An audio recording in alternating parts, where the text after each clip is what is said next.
Massacre eight Paris एक historical play है। Christopher Marlowe ने इसको लिखा था। ये नाटक एक वास्तविक घटना पर आधारित है। ये नरसंहार 1572 में पेरिस में सेंट बार्थोलोम्यू दिवस पर हुआ था। इस दिन बहुत सारे ह्यूगनोज को पेरिस में मौत के घाट उतार दिया गया था। ह्यूगनोज फ्रांस में रहने वाले प्रोटेस्टेंट धर्म को मानने वाले क्रिश्चियंस हैं, जिनकी दुश्मनी है कैथोलिक धर्म को मानने वाले लोगों से। ये क्रिश्चियनिटी के ही दो संप्रदाय हैं। इनकी विचारधारा में अंतर होने की वजह से शुरू से ही इनमें दुश्मनी चली आ रही है। इनकी विचारधारा में क्या अंतर है वो हम किसी और वीडियो में डिस्कस करेंगे। फिलहाल हम इसी ड्रामा पर फोकस करेंगे। 16वीं सेंचुरी यूरोप में सामाजिक, राजनीतिक और धार्मिक उथल पुथल का समय था। फ्रांस में कैथोलिक और ह्यूगनोज के बीच हिंसक नफरत थी। क्रिस्टोफर मार्लोव ने इस घटना के 20 साल बाद 1593 में यह नाटक लिखा और परफॉर्म करवाया था। यह नाटक अधूरा माना जाता है। मार्लोव ने इसे कंप्लीट नहीं लिखा था। इस नाटक की बिगिनिंग एक मैरिज सेरेमनी से होती है। कैथरीन डी मेडिसी की बेटी मार्गरेट ऑफ वेलोइस की शादी एक ह्यूगनोज नोबल प्रिंस ऑफ नवा के साथ की जा रही है। इसे हम नवा प्रोनाउंस करेंगे।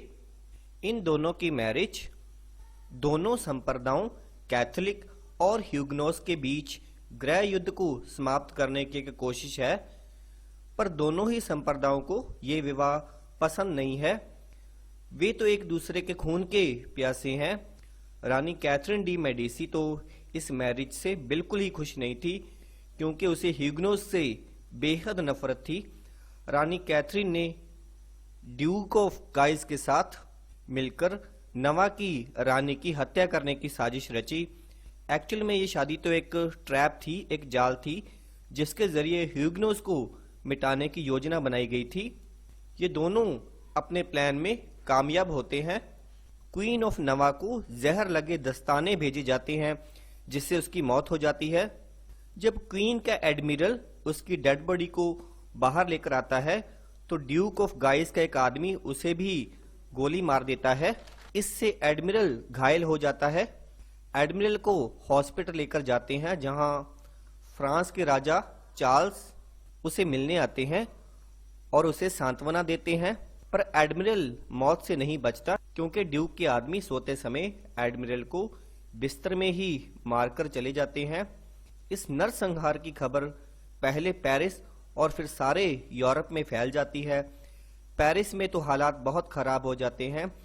कैथोलिक और ह्यूगनोज के बीच क्लैश होने लगते हैं। ड्यूक ऑफ गाइस नोबल्स की एक सेना तैयार करता है और वह हर उस ह्यूगनोज को मारना चाहता है जिनका संबंध हेनरी ऑफ नवा से है। रानी कैथरीन अपनी साजिश के परिणामों से खुश है और वह अपने बेटे ड्यूक ऑफ एंजो को बुलाती है और इस चार्ल्स के बाद हेनरी को फ्रांस के राजा थर्ड का ताज पहनाती है। इस तरह हेनरी थर्ड अब फ्रांस का राजा बन जाता है। ये प्रिंस ऑफ नवा वहां से बच निकलता है और अपने देश वापस लौट आता है। ये ड्यूक ऑफ गाइस इस जनरल जोयक्स के नेतृत्व में एक सेना तैयार करता है और नवा पर अटैक करने की तैयारी करता है। नवा भी फ्रांसीसी सेना का सामना करने के लिए अपनी सेना भेजता है। इस युद्ध में नवा की जीत होती है और फ्रांसीसी सेना नायक जोयक्स हार जाता है और मारा जाता है। फ्रांस की हार से हेनरी को बहुत गुस्सा आता है। अब हेनरी इस गाइस से छुटकारा पाना चाहता है। हेनरी ड्यूक ऑफ गाइस को मरवाना चाहता है। इस बात की खबर गाइस को भी मिल जाती है और इस प्रिंस ऑफ नवा को भी मिल जाती है। इसलिए नवा गाइस को फ्रांसीसी सेना के खिलाफ उसके साथ शामिल होने का ऑफर देता है। पर इससे पहले ही हेनरी थर्ड ने गाइस को अपने दरबार में बुलवाया और उसे मरवा दिया। गाइस की मौत की खबर सारे देश में फैल जाती है। हेनरी थर्ड को डर है कि गाइस का भाई डोमेन बदला लेने के लिए उसको न मार दे।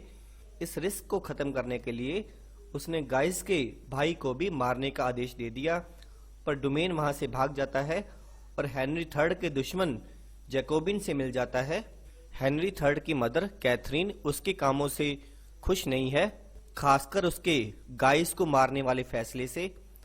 उधर नवे ने 2 फ्रांसीसी राजाओं को मिलाकर पेरिस में कैथोलिकों के खिलाफ एक सेना तैयार की।